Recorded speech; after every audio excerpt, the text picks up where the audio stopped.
ومن هنا كاين ياسر عرفات، ومن هنا كاين انور السادات. من اللور ديالهم كانوا داك المصالح ديال الامن تيتعاركوا، كل واحد باغي يحافظ على الرئيس ديالو ويحترم الاخر. ردوا بالكم تعرف هذوك من الامن تيكونوا شغالهم، وخاصه ملي تيكون هادشي رئيس قدام رئيس تيخاف شي حاجه طرا. فياسر عرفات غادي يهضر مع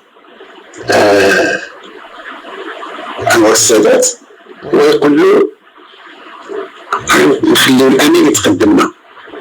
فقالوا له صاحب السمو تفضل.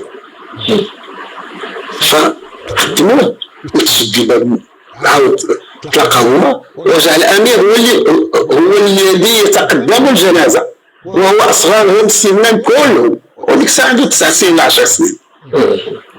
اذا مشى تيمثل باه تيمثل المغرب، ومن بعد الجنازه